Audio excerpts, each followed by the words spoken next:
In 2017, All the Money in the World was gearing up for release. Directed by Ridley Scott and starring Michelle Williams, Mark Wahlberg and originally Kevin Spacey. Just weeks before the film's premiere, serious allegations about Spacey surfaced. The kind of allegations that derail careers overnight. So, the studio made a call. Spacey was removed from the film entirely, and his role was recast with Christopher Plummer, who reshot all of Spacey's scenes in 9 days. They managed to hit the original release date.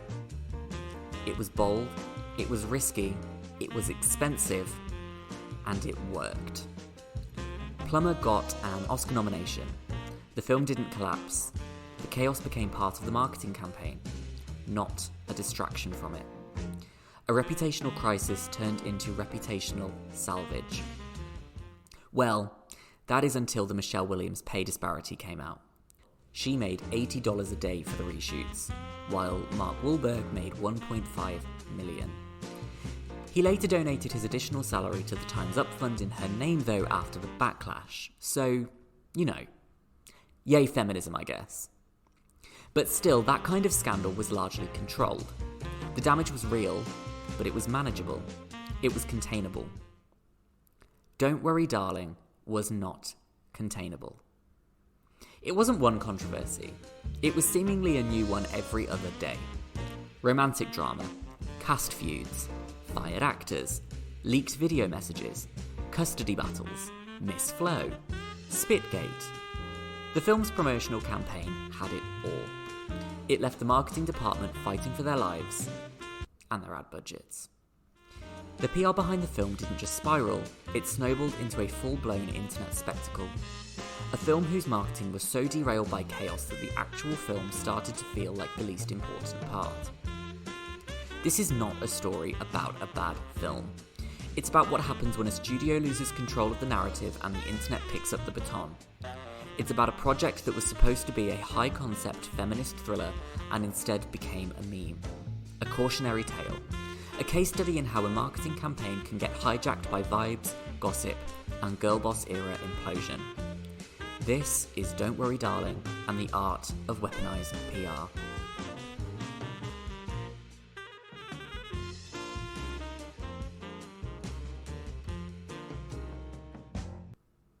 On paper, Don't Worry Darling had everything.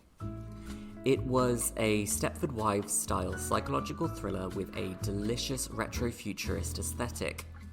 It had a cast that could double as a Vogue cover shoot. And at the centre of it all, actress-turned-filmmaker Olivia Wilde, fresh off her breakout 2019 directorial debut, Booksmart, who is now pivoting to serious filmmaker mode with a capital S. This wasn't just a sophomore feature, it was a statement. Wilde called it a love letter to films that push the boundaries of imagination and cited influences like The Truman Show, Inception, and The Matrix. Which, granted, are pretty bold citations for a film with this many pastel cocktail dresses. But don't let the aesthetics fool you. They totally make sense. The film stars Florence Pugh as Alice, a perfect 1950s housewife living in a perfect desert town named Victory, with her perfect husband, Jack, played by Harry Styles. Yes, that Harry Styles. The vibe is Mad Men meets Mad Max, but make it Vogue. Think endless martinis, synchronised ballet classes, wives with perfect eyeliner, and zero interior lives. That is until Alice starts to see the cracks. Literal cracks, hallucinations, memory glitches, eggshells with nothing inside of them. It's like Black Mirror, except just that little bit more chic. Eventually, and yes, spoiler alert, we find out that Victory isn't real. It's a simulation. A tech bro fantasy land created by men who've either abducted or manipulated women into living in a patriarchal daydream. And Jack, the seemingly perfect husband? Well, he signed Alice up for this without her consent. Because nothing says I love you like uploading your girlfriend to a digital prison. The twist is chilling, if not a little predictable. And what's also shocking is how quickly the film went from, wow, Oscar potential, to, oh no, group chat content. Because before this film was even finished shooting, things had already started to go wrong. And from here on out, it's less The Truman Show and more The Real Housewives of the Studio backlot. How do you know what's good for me? That's my opinion!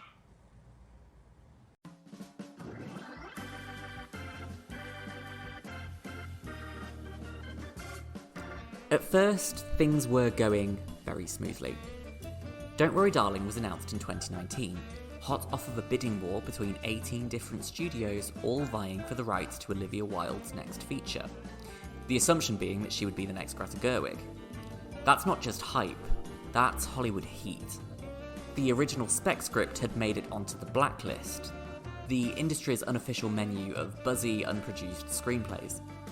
Other films that have appeared on the blacklist since its inception include Juno, Slumdog Millionaire, The King's Speech, The Social Network, Argo, Django Unchained, Manchester by the Sea, and Promising Young Woman. It can be considered a pretty good omen for award success. Olivia Wilde was riding high from Booksmart, and the pitch for Don't Worry Darling was irresistible. A feminist psychological thriller with glossy Stepford Wives vibes, a stacked cast, and one of the industry's favourite unproduced screenplays from 2019. The stars seemed to be aligning.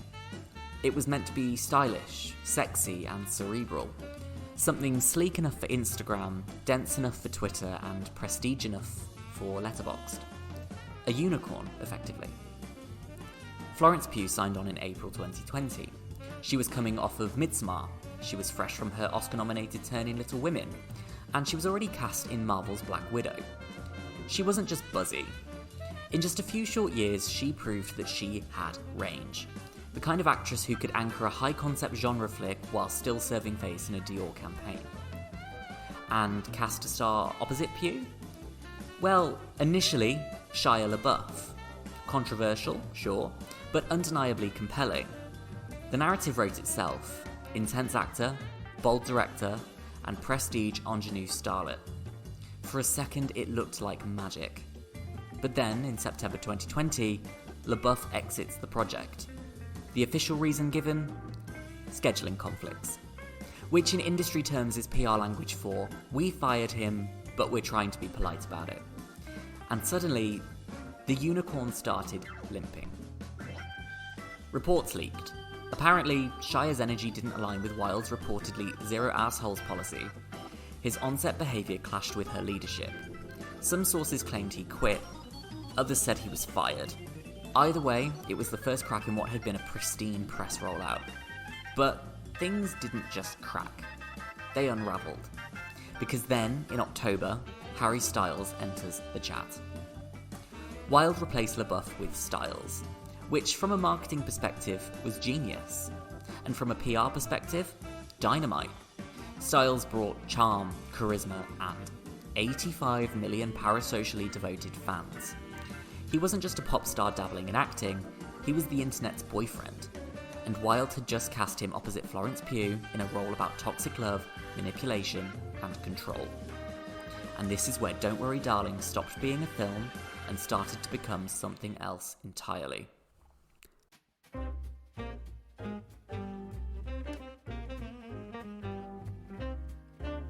January 2021.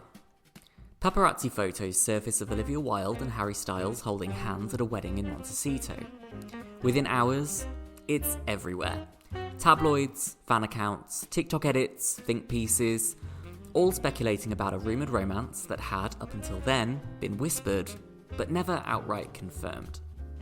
But now, it was canon. And immediately, the narrative changed. This wasn't just Olivia Wilde directing a film, this was Olivia Wilde directing her boyfriend. And this wasn't just Harry Styles taking on a serious role, this was Harry Styles maybe crossing a line. The power dynamics got messy, the press got giddy, and TikTok did its thing and went full FBI mode. Meanwhile, Florence Pugh, the actual lead of the film, said nothing. She liked nothing. She posted nothing. And in the digital silence, the internet heard everything. Fans clocked her absence from promo posts, her lack of interaction, her refusal to engage with the Don't Worry Darling buzz. And from there, the theories wrote themselves.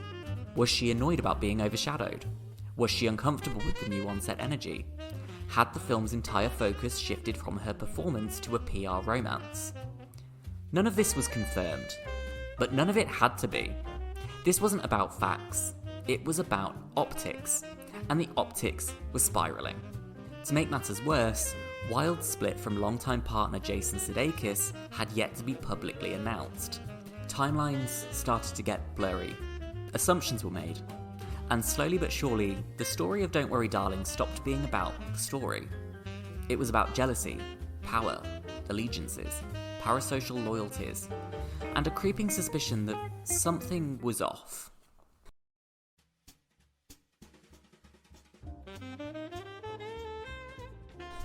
April 2022. CinemaCon.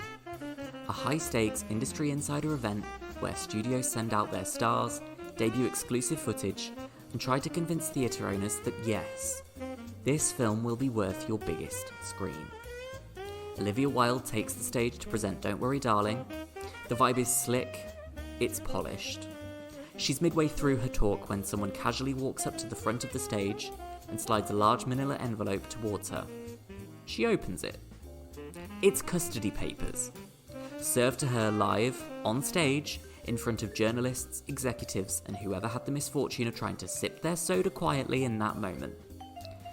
The footage is surreal. Wilde doesn't flinch. She handles it with unsettling calm. But once the internet got a hold of it, it was game over. Theories exploded. People dissected her reaction frame by frame. Was this revenge? Was Sudeikis trying to humiliate her? Was this an act of petty vengeance or just a very convenient clerical error? Sudeikis' team claimed it wasn't intentional, but nobody really believed that. Because here's the thing. In any other timeline, this could have been a blip, an awkward anecdote. But Don't Worry Darling wasn't living in any other timeline. It was living in a powder keg. This wasn't just a messy moment. It confirmed that the mess was real. It wasn't just tabloid filler. There was something rotten behind the curtain, and now it was playing out on stage at one of the biggest promo events of the year. What had once been a sleek thriller was now a human drama, and the first trailer hadn't even dropped yet.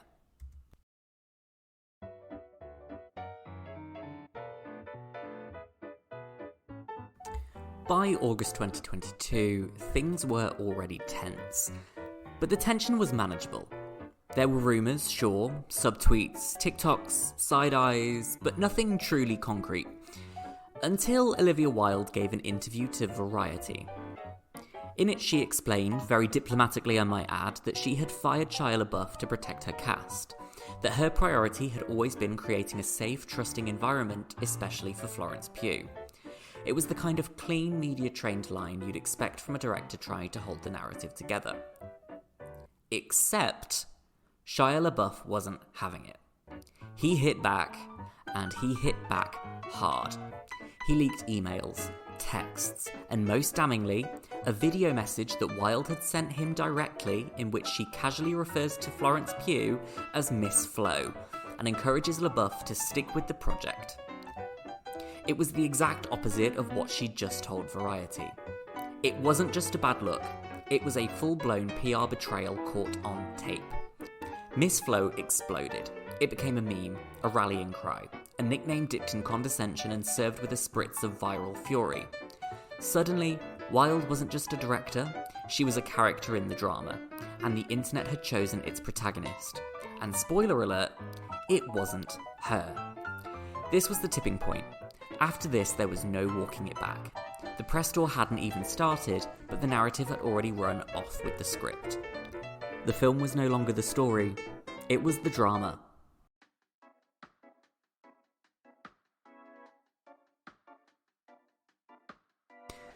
The Venice Film Festival is meant to be glamorous, elegant, controlled. It's where you premiere prestige cinema, where the gowns are couture and the reviews are embargoed. It's not where you go to confirm every rumour your PR team's been denying for 6 months. Unfortunately, that's exactly what Don't Worry Darling did. It started with a press conference. Florence Pugh didn't attend. Officially, it was due to, again, a scheduling conflict. She was flying in from set of Dune Part 2 in Budapest, which is believable, technically. But it's also incredibly convenient. Because she arrived in Venice later that same day, Aperol spritz in hand, wearing a purple Valentino set, and with her sunglasses practically saying, no comment. And honestly, that walk through Venice did more than any interview ever could. Back at the press conference, Olivia Wilde gave the kind of evasive, PR-approved answer that only raises more questions. When asked about her rumoured falling out with Pugh, she said, "Florence is a force, and as for the tabloid gossip and all the noise out there, the internet feeds itself." It was a verbal equivalent of smiling through your teeth. Chris Pine, sitting next to her, stared off into the middle distance like he'd just astral projected to a happier timeline. Harry Styles, meanwhile, gave us the now legendary quote, "You know, my favourite thing about the movie is, it feels like a movie." Sure, Harry. Sure it does. That isn't a soundbite, that's a meme waiting to happen, and the internet delivered. Within hours, TikToks were remixing the quote. Twitter had it trending. YouTube had breakdowns. The film hadn't even premiered yet, and it was already buried beneath irony. Then came the premiere. The whole cast showed up, but barely interacted. Pugh stood oceans away from Wilde in every single group photo. Styles and Wilde didn't sit together. Pine looked like Switzerland. The whole thing had the vibes of a group project presentation after a full group chat implosion. And just when you think it couldn't get messier,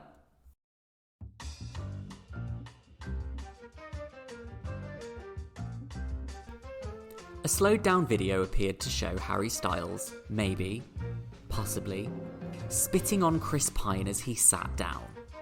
Pine looked down, froze, blinked, smiled a little, and Twitter had a field day. Did Harry Styles spit? Was it a glitch? Was it a joke? A cursed breeze? We'll never know. But it didn't matter, because in that moment, Don't Worry Darling wasn't a film, it was a spectacle, and Venice Film Festival was its stage. So, the reviews. They were mixed. Florence Pugh got universal praise. Styles, not so much. The film itself, it was deemed stylish, shallow, and soaked in discourse. But at this point, nobody was showing up for the film. They were showing up for the behind-the-scenes drama.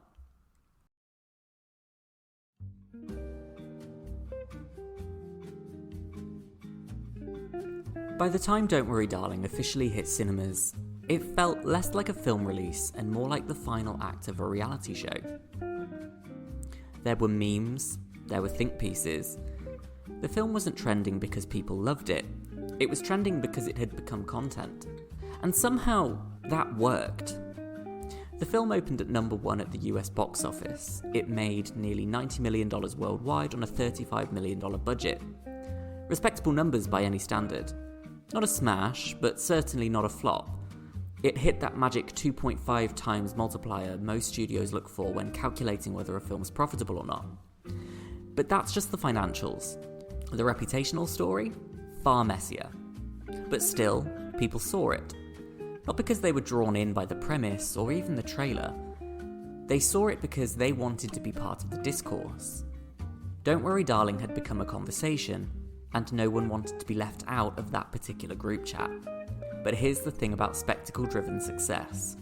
It burns fast and fades faster. There was no repeat business. No passionate fandom declaring it a misunderstood masterpiece. No real critical reappraisal. The memes lived on, but the film quietly disappeared. It was the cinematic version of going viral for all the wrong reasons. Everyone watched, everyone laughed, and then they moved on.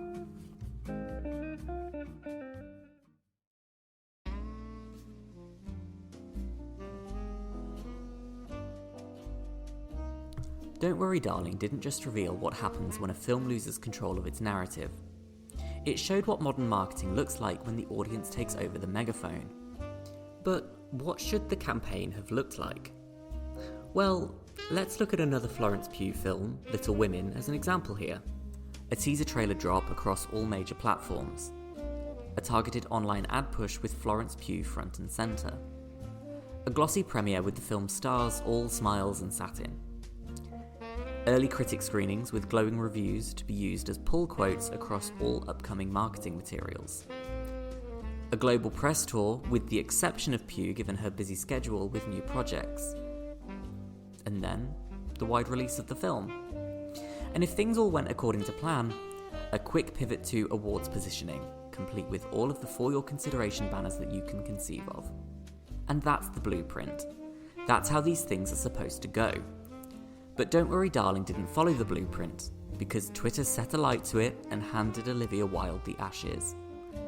And let's be real, traditional publicity is a dying art. The red carpet isn't where a film's image is sealed anymore, it's just where the memes begin. Gone are the days when a poster drop and a chat show appearance could sell a film. Now, your marketing strategy needs to account for TikTok algorithms, fan cams, Reddit theories, letterboxd irony, and tweets that get screenshotted and dragged into oblivion before your press release even hits inboxes. And that's exactly what happened here. The official campaign leaned into aesthetics, mid-century visuals, a mysterious desert town, Florence Pugh looking immaculate in silhouette. There was genuine intrigue at the beginning, but once the narrative spiraled, Warner Brothers didn't fight it. They pivoted, and they pivoted hard. Instagram became a fashion archive. Official accounts reposted fan edits, dodged controversy in the comments, and pretended that Miss Flo wasn't already trending with tens of millions of views. They didn't try to reframe the conversation, they just tried to stay in it, because they knew they couldn't beat the wave of cynicism that had already taken a hold. They could only hope to ride it out. And this is the new normal for social media marketing. Campaigns now exist in conversation with their audience, and those audiences are not passive. They're active participants who remix, react, and contextualize. TikTok doesn't just reflect your campaign, it mutates it. Letterboxd isn't just where reviews live, it's where a film's reputation crystallizes, sometimes even before anyone's actually seen the film. In this landscape, your job isn't just to spark interest, it's to stay culturally fluent. You have to be fast, flexible, and deeply aware of the platforms you're navigating. Not to control them, but to anticipate how they'll reshape whatever it is you're releasing into the wild. So, with that said, that's what a film campaign is now. It's not about controlling the story, it's about surviving it. Film Twitter and Letterboxd became battlegrounds, not for the film itself, but for what the film represented. Power dynamics, directorial overreach, celebrity worship, and parasocial attachment. Everybody had a take, and yet very few had seen the film. But that didn't matter, because by that point, the meme was stronger than the film. And that's how it works now. A film isn't just a story anymore, it's a spectacle, a launch point, a chance for internet culture to metabolize a piece of media and spit it back out, chewed up and glitter-covered and hot-glued to a fan cam of Florence Pugh in Valentino. The conversation isn't about what the film says, it's about what the internet decides it's about. Don't Worry Darling lost control of that conversation before the first trailer even dropped, and it was never able to regain control.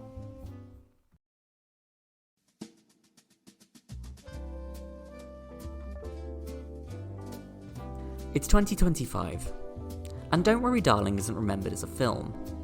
Not really. It's remembered as a fiasco. Not a flop. It made money, and not a scandal that derailed careers because everyone landed on their feet. But as a cultural moment, it burned bright, fast, and then vanished like an Instagram filter left out in the sun too long. Florence Pugh soared into Oppenheimer and Dune Part 2. Harry Styles finished his world tour and retreated from acting. Olivia Wilde has kept a low profile behind the camera, while Chris Pine, ever unbothered, just kept on being Chris Pine. The film didn't age badly, it just sort of stopped aging. It hasn't become a cult classic, it didn't inspire a genre wave, and no one's clamouring for a rewatch. It faded, quietly. But the story around it, that still matters. Because Don't Worry Darling is a perfect case study in how we engage with entertainment now.